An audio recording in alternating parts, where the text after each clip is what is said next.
The door closes behind you. Not slams. Closes. That sound, mechanical, final, indifferent, is the last ordinary thing you will hear for a long time. The corridor ahead is lit by fluorescent strips that hum at a frequency that settles somewhere behind your eyes. The floor is scuffed concrete. The air smells like industrial cleaner, and something underneath it that cleaner can't reach. You carry nothing. They've already taken your name and replaced it with a number. You don't know it yet, but that was the first transaction. You walk. Your footsteps join the ambient sound of the place. Voices from somewhere you can't see. Metal against metal. The distant drone of a television. You're moving through a world that already exists, that was here long before you, and will be here long after. A world that does not pause for your arrival. A guard points. You follow. The cell is small. One bunk. One shelf. One narrow window that shows you a rectangle of sky the color of old cement. You sit on the edge of the mattress. It doesn't give. You put your hands on your knees and you look at the wall and you do something that surprises you. You start to pay attention. Because something is already happening. You can feel it without seeing it. The way conversations stop when you pass a certain cluster of men in the yard. The way a particular table in the canteen is never crowded but always full. The way one figure at the far end of the corridor holds himself differently from everyone else. Not taller, not louder, but stiller. As if the noise around him bends away from him rather than touching him. You don't know his name yet. You don't know the name of the organization he belongs to. But something in your body already understands what your mind hasn't caught up to. There is a structure here. There are ranks. There is a ladder. And you are at the bottom of it. You watch. You say nothing. You eat what you're given. You sleep when the lights go out.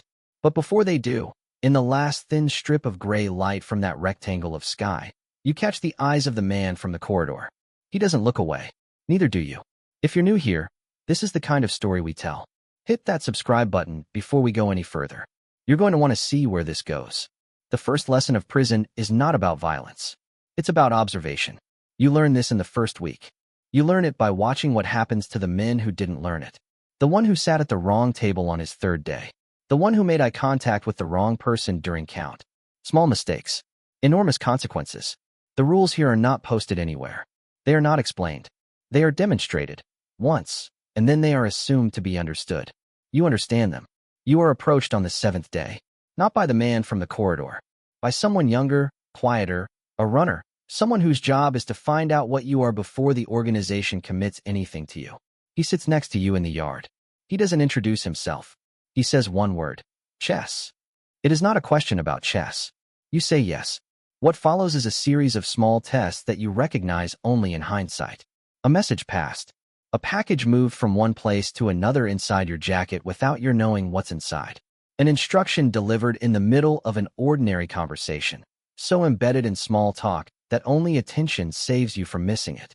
You complete each task. You don't ask what it contains. You don't ask why. You do exactly what is asked and nothing more. That discipline, that specific restraint, is what they are measuring. You pass. 2 weeks in, a man named Dredd sits across from you at dinner. Not the man from the corridor, someone else. Older, with a scar that runs from his left ear to the corner of his mouth like a question mark that never resolved. He eats without looking at you. Halfway through the meal, without lifting his eyes from his plate, he says, You're going to be useful.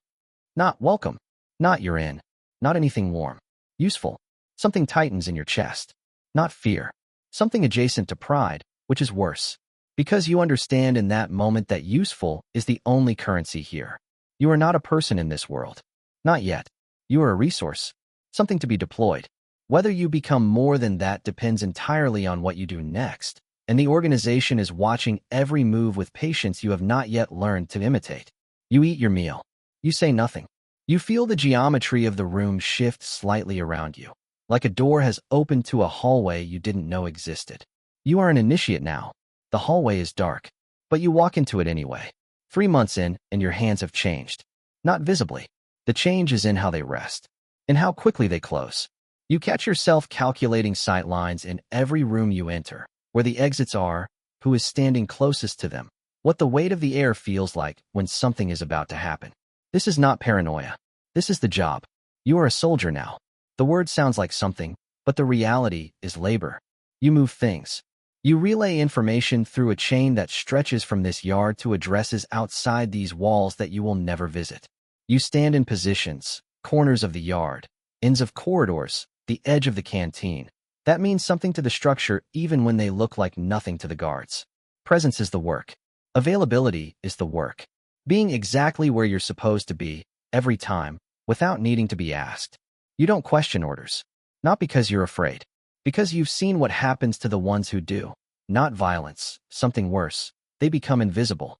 The organization simply stops including them. That invisibility, here, is a kind of death.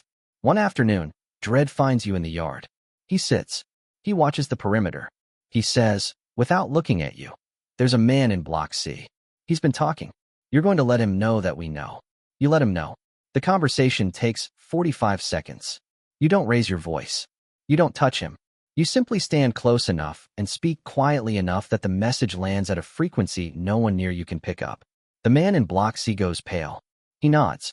He doesn't talk again. You walk away. Your hands are still. That stillness is new. That ability to do something that matters and feel nothing afterward except the quiet competence of a task completed. You don't know if that stillness is strength or if it's something being taken from you. You notice it. You file it. You keep moving. At night, in the narrow light from the rectangle of sky, you think about the man from the corridor. The still one. The one the noise bends away from. You understand him better now. Not all the way, but better. You are not him yet. But the gap is closing. We're only at level 3. If this story is already hitting different, share it with someone who needs to understand how this world works. And if you haven't already, like this video right now. It helps more than you know. 6 months in, and you have a reputation. You didn't build it deliberately. You build it the way all real reputations are built, by being consistent in a place where consistency is rare, and by doing the hard thing without being asked twice. Your rank changes. The title is Enforcer. The work changes with it. Before, you moved things and relayed information. Now you move people. Not physically, at least not always. You move their understanding of their situation. A debt unpaid becomes a conversation. A boundary crossed becomes a reminder. You are the reminder. You are the message that the organization sends when other messages haven't been received. There is a man, you will call him Marcus, because his real name doesn't matter, who owes a debt he has been avoiding for 3 weeks. Dredd sends you. You find Marcus in the library. He's reading, or pretending to read. His eyes don't move across the page. You sit across from him and you wait for him to look up. He doesn't for a long time. When he does, his eyes are already tired. You talk for 10 minutes. You leave. Marcus makes the necessary arrangement by the following morning. But here is what stays with you. The tiredness in Marcus's eyes. Not fear, that you've seen before. Something deeper. The look of a man who knows exactly what he is caught inside and cannot see a way out that doesn't require losing something he cannot afford to lose. You recognize it because you have felt it, briefly, in the corner of your own chest. A flutter of recognition that you pushed back down before it became anything. You don't feel sorry for Marcus. That would be expensive here. But you see him. That's different. Empathy and mercy are not the same thing. And in this world, the first without the second is actually useful. It makes you precise. It makes you effective. The organization values effectiveness above nearly everything else. You are, by every measure, effective. The man from the corridor, whose name you now know is Solomon, watches you return from the library. He's standing at the far end of the block, arms folded, the noise bending away from him the way it always does. He gives you a single nod. You feel the weight of it land in your chest like a coin dropped into a deep place. You were seen by the right person. You don't see it coming. That's the part that takes longest to accept. Not that it happened, that you didn't see it. You, who had spent months developing the ability to read every room, every face, every silence. You, who had been trained by circumstance into a machine of attention. You didn't see it. His name is Quasi. You trusted him. Not fully. You don't trust anyone fully here. That's not the rules, but enough. Enough to let him stand next to you during a drop. Enough to tell him, once, what you were moving and when. That once is everything. The guards find the package. Not during the drop. 3 days after, in a location that only 2 people knew. You and Quasi. You are questioned. You say nothing. The organization is watching to see what you do with your mouth, and what you do is keep it closed, which is the only correct answer. You are moved to a different block during the investigation. That separation from the structure is its own kind of punishment. A quarantine that tells everyone watching that your status is suspended, that you are under review, that the organization is deciding what you are worth. The walls get closer at night. You replay every conversation with Kwesi with the clarity of someone who has nothing else to do. You find the moments you misread. The slight delay before he agreed. The question he asked about timing that you answered without thinking twice. You find all of it, and the finding doesn't help. It just makes you a more precise version of a person who made a mistake. Dredd comes to see you once. He sits. He doesn't speak for a long time. Then he says, "Was it you?" "No." He looks at you. You look at him. The silence is a machine that is deciding something. "I know," he says. He gets up and leaves. That's it. No comfort. No plan. No solution. Just the knowledge that the organization believes you. And that belief changes nothing about the situation you're still in. The hardest lesson of this life lands in that cell. Trust is not protection. Being trusted is not the same as being safe. You can do everything right and still end up in a room where the walls are closer than yesterday. You stare at the ceiling. You do not sleep. When the investigation concludes and Kwesi disappears from the yard, not violently, just gone one morning, transferred in the night the way problems are sometimes transferred rather than solved, you are reinstated. Not celebrated. Not congratulated. Simply reinstated. As if the suspension was a scheduling disruption rather than a crack in the foundation. But the crack doesn't close. You notice it in small ways. The half-second longer it takes you to respond when Dredd speaks. The new habit of watching exits even in rooms you have been in 100 times. The way you now measure everyone, even people you have never questioned, against the standard of what Kwesi did. You were betrayed once. Your body has decided it will not be betrayed again. And the cost of that decision is that every relationship now contains a thin wall of glass that you can see through but cannot touch through. This is the ghost stage. You are present. You are functional. You are contributing everything the organization requires of you. But something has stepped back from the glass. Solomon notices. Of course he does. He notices everything, which is how he got to be Solomon. One evening, sitting in the yard during the last hour before count, he sits beside you without being invited and without asking. He does this because he can. He looks out at the yard, at the geometry of it, the clusters, the movement, and he says quietly, "You're still here." "Still here?" You agree. "That's not the same as being present," he says. You don't answer. He doesn't require you to. He simply sits there for a while, in the way that he does, the noise bending away, the stillness spreading outward from him like a radius. And then he gets up and walks back toward the block. You watch him go. You try to remember what it felt like before the glass, before Kwesi, before the investigation, before the crack. You can't quite reach it. In the narrow light from the rectangle of sky that night, you make a decision. Not a dramatic one. Not an announcement. A quiet, interior decision that takes about 4 seconds and changes everything. You are going to get back. Not to who you were. That person was too exposed, too willing to let someone close enough to harm you. You are going to get back to the structure, to the work, to the place in the hierarchy that you earned, and that no one, no investigation, no betrayal, no crack, can permanently erase. You close your eyes. You sleep. We're almost at the top. If you've made it this far and you're not subscribed yet, what are you doing? Hit subscribe. This is the channel that doesn't flinch. Share this with someone who can handle it. The difference between surviving in prison and operating in prison is access. You survive with your body, staying healthy, staying alert, staying out of the situations that break people. You operate with information. And after 8 months inside, you understand something that most people in this building will never fully grasp. The most valuable thing in this environment is not drugs, not weapons, not protection. It is knowledge. Who owes what? Who is about to be transferred? Who on the outside has gone quiet? Who among the guards is supplementing their income and how? You operate now, not visibly. The underground is not a rank that anyone announces. It's what you become when you start to see the infrastructure beneath the surface, the web of obligation and communication that keeps the organization alive from inside a building designed to kill everything the organization is. You are part of that web. Your days have a different texture. Ordinary-looking conversations carry freight. A request for a specific book from the library is a message. A particular arrangement of items on your shelf visible from the corridor is a signal. The mundane is the mechanism, and you move through the mundane with a precision that is now, finally, invisible. Invisible is the goal. Invisible is safe. Solomon comes to you with a task different from any you've been given before. There is a man, an outsider, relatively new, asking the wrong questions with a consistency that suggests he is asking them on purpose, who needs to be managed. Not confronted. Managed. The distinction is the whole job. You watch the man for 3 days. His name is Tund. He's intelligent. He's careful. He's trying to build a map of the organization's structure, which means someone on the outside has sent him to build it. On the 4th day, you sit next to Tund at dinner. You are friendly. You are interesting. Over the course of a week, you become the most compelling conversation Tund has access to. And in the process, you learn exactly what he knows, what he's been told, and who sent him. You relay this to Solomon. The right information reaches the right ears on the outside. The map Tund is building becomes incorrect in 3 key places, quietly, without Tund ever knowing it happened. He is transferred 6 weeks later. You eat breakfast. 11 months in. You sit at the table. Not a table, the table.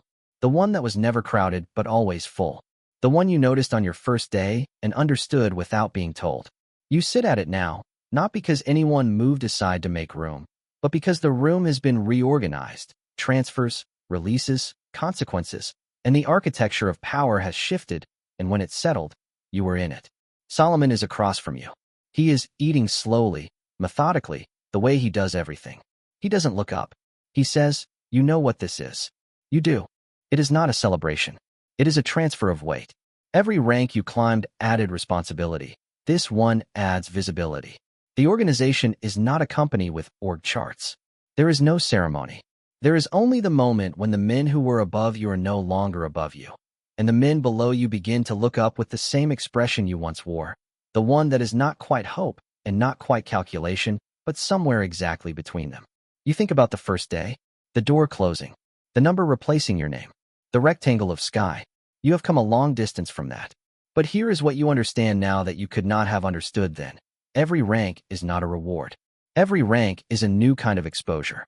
When you were at the bottom, you were invisible, and invisibility, in a place like this, has genuine value. Now you are visible. Now you are the thing others are watching, the way you once watched Solomon. Now the noise bends away from you, and you feel it, and it is not entirely comfortable. Power in prison is not power over your life. It is power over the immediate environment of your captivity. You have maximized your position within a system designed to contain you. The irony settles on you like a weight. You eat your meal. You look out at the yard through the canteen window, at the geometry of it, the clusters, the calculation, and you recognize something in the way the groups are arranged. The new ones watching the veterans. The veterans watching the empty spaces. Everyone watching everything, including you. Solomon leaves on a Thursday. Not released, transferred. Another facility.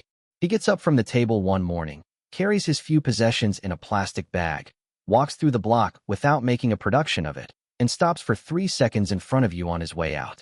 He doesn't say anything that sounds like a speech. He says, "Don't let it make you cold all the way through." Then he's gone. You think about that for the rest of the day. Cold all the way through. You measure yourself against it. You check the temperature of the things you still feel, the ones that haven't been worn down or walled off or transformed into tools. There are fewer than there were on the first day. You knew that.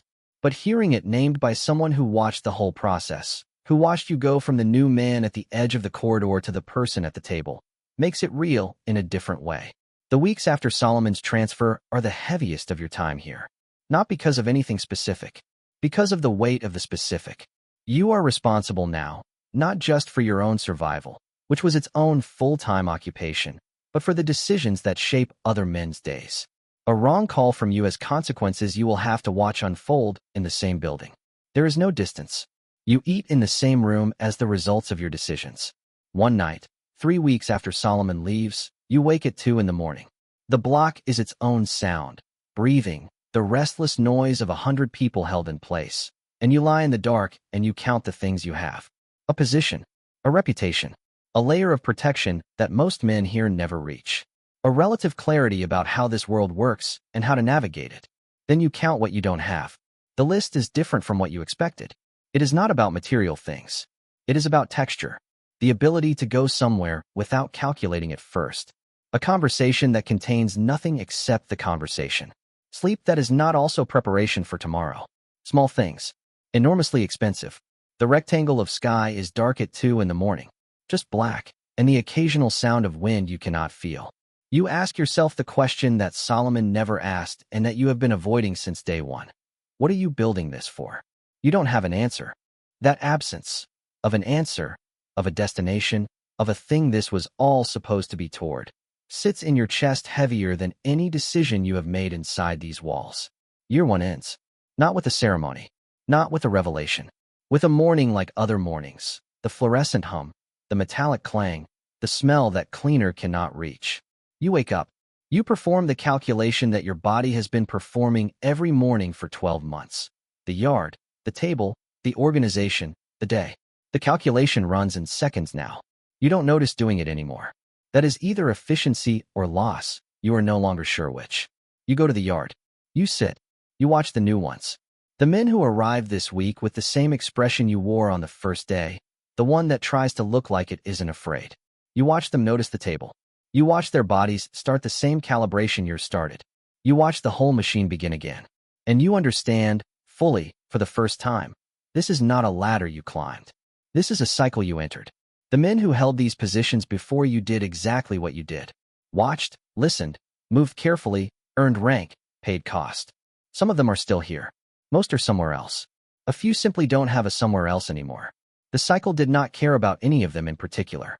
It doesn't care about you. You think about Solomon's question, reframed. Was it worth it? You are the most powerful person in your immediate environment. You are the noise that bends away from other noise. You have survived a year in a system designed to grind, and you are not ground. You are, by any reasonable measure, intact. And yet, you are in the same building you walked into 12 months ago. The door is the same door. The rectangle of sky is the same sky. Everything you built, the reputation, the rank, the position at the table, exists entirely within a space of 400 meters.